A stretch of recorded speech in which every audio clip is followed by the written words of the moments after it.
Olá pessoal, sejam bem-vindos a mais uma aula de Direito Penal, parte geral.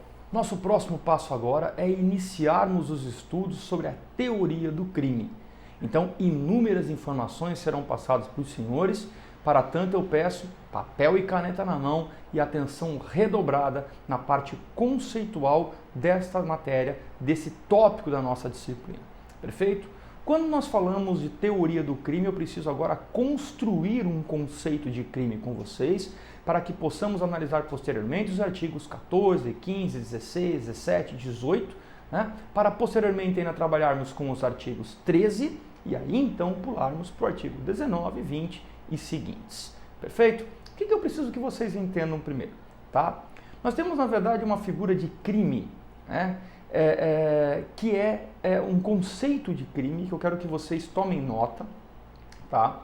Porque existe, na verdade, duas teorias, tá? Existe uma teoria chamada clássica e uma teoria chamada finalista, tá? E eu quero que você escreva assim, aí depois eu vou explicar para você com calma a estruturação do crime, tá? Escreve do ladinho de conceito de crime assim, ó.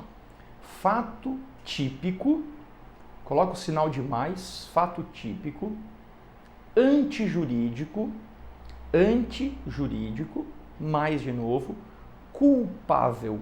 Culpável que está vindo de culpabilidade. Então ele é um fato típico, antijurídico e culpável. Depois eu vou explicar cada uma dessas partes do conceito de crime. Mas imaginem que para se ter um crime, há necessidade de eu ter esse desenho, estas peças, fato típico, antijurídico e culpável, tá?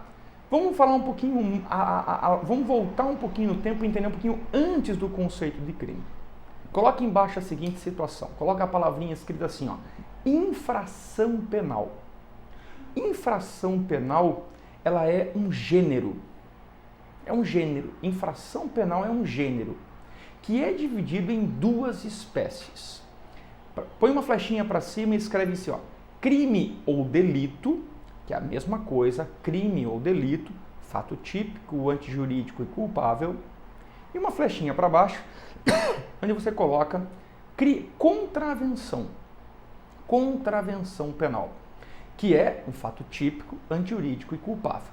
Professor, mas espera aí, o senhor acabou de falar que infração penal é um gênero, dividido em duas espécies, crimes ou contravenções e crimes ou delitos, desculpe, ou contravenções penais. E o conceito de ambos, crime ou delito, ou contravenção penal, é fato típico, antijurídico e culpável. Exatamente. Tá, mas então eles têm o mesmo conceito? Sim. Então por que o legislador dividiu a infração penal em crimes ou delitos ou contravenções? Já vou explicar o porquê. Crimes ou delitos, se nós olharmos a legislação, por exemplo, italiana, ela divide. Ela diz que crime é uma conduta mais grave, delito é uma conduta intermediária e contravenção penal é uma conduta pequenininha, chamada de crime anão, bem pequenininho. O Brasil não divide em três, o Brasil divide apenas em duas. Se você me disser, professor, eu cometi uma infração penal, eu vou perguntar, de qual espécie? Você pode ter cometido um crime ou delito, ou pode ter cometido uma contravenção penal. Onde está a diferença? A diferença está na pena daquela infração penal. Como assim, professor? Anota aí. Quem escolhe isso é o legislador. Toda vez que eu tiver uma conduta prevista em qualquer legislação que eu entregar para você, que o concurso entregar para você, que a prova entregar para você, e esta conduta tiver uma punição com reclusão ou detenção, e aí elas podem ou não estar cumuladas com a multa, pode ser reclusão e multa, detenção e multa, ou somente reclusão, ou somente detenção, será considerado um crime ou delito. Fato típico, antijurídico e culpável, punido com reclusão ou detenção, cumulado ou não com multa, é crime ou delito. Toda vez que eu tiver uma conduta punida com uma prisão chamada de prisão simples ou multa, então ou eu lhe aplico somente a palavra prisão simples ou eu lhe aplico somente a multa, eu tenho um fato típico, antijurídico e culpável chamado de contravenção penal. Perfeito?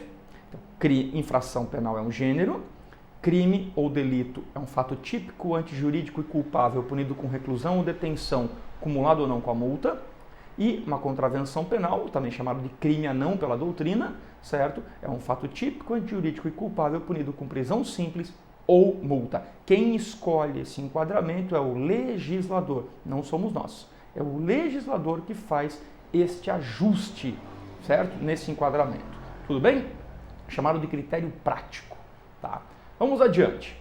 Eu vou pedir para você anotar aí, né, 3 olhares para o conceito de crime, 3 aspectos. Então separa aí, pula de 3 em 3 linhas, escreve assim, ó, aspecto material, aspecto formal e aspecto analítico. Nós vamos conceituar os 3 aspectos como se fosse o conceito de direito penal, né, o direito penal material e o direito penal formal, e aqui eu estou falando de crime agora. Crime sobre o aspecto material, crime sobre o aspecto formal e crime sobre o aspecto analítico.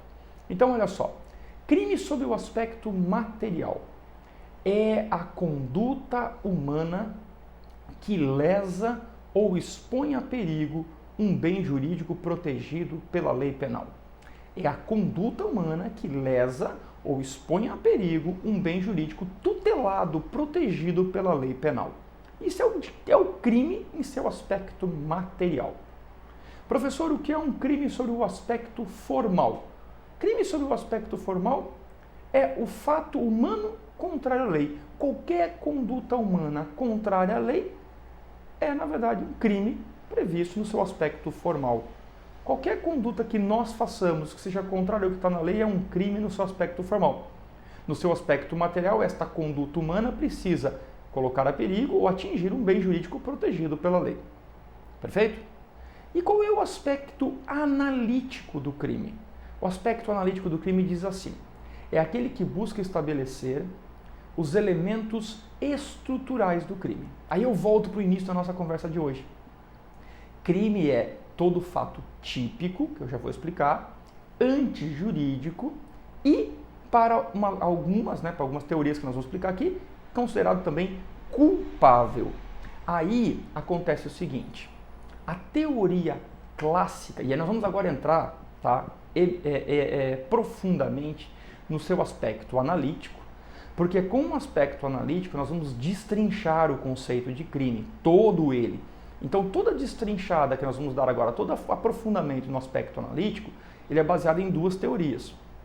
A teoria clássica diz, na verdade, que o dolo, que é a vontade livre e consciente de praticar uma conduta, e a culpa, eles eram elementos lá da culpabilidade, do grau de reprovação do agente.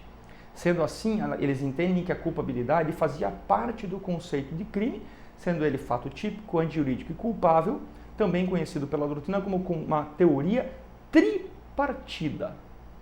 Já a teoria finalista, ela tem um conceito de crime chamado de concepção bipartida.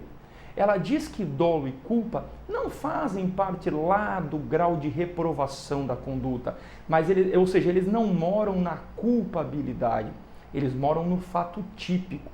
E se o dolo e a culpa, depois eu vou explicar para vocês, é a teoria que eu adoto, né? Embora na verdade eles morem no fato típico, então para ser um crime basta ser um fato típico e antijurídico.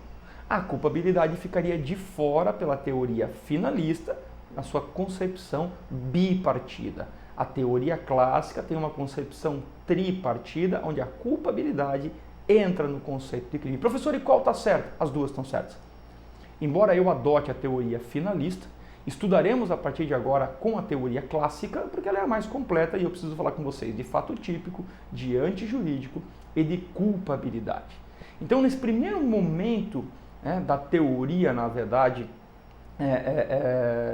da teoria clássica, né, e dentro dessa situação do conceito analítico de crime, eu quero que vocês entendam o seguinte, tá? Eu vou pedir para vocês separarem uma informação, porque daí eu vou fechar esse primeiro módulo aqui e depois a gente volta tratando dos demais. Eu quero que você escreva embaixo agora assim, ó. Desculpa. Escreve assim: número 1, fato típico, tá? O fato típico ele vai ser dividido em 5 partes. Tá? E eu quero que vocês anotem aí as 5 partes, depois eu vou explicar no nosso próximo encontro. Número 1, tipo. Número 2, tipicidade. Conduta, resultado e nexo causal. Estou falando somente... Lembra que eu falei que a teoria clássica traz o crime dividido em 3 partes: fato típico, antijurídico e culpável. Peguei essas 3 partes agora e estou tratando somente da primeira. Fato típico. Anota aí, é dividido em 5 partes: tipo, tipicidade, conduta, resultado e nexo causal. No nosso próximo encontro, a gente vai destrinchar cada uma dessas partes do fato típico. Depois falaremos do que é ser antijurídico e, por fim ainda, do que é ser culpável, como enquadrar a culpabilidade no conceito de crime. Ok? Bons estudos e até o nosso próximo encontro.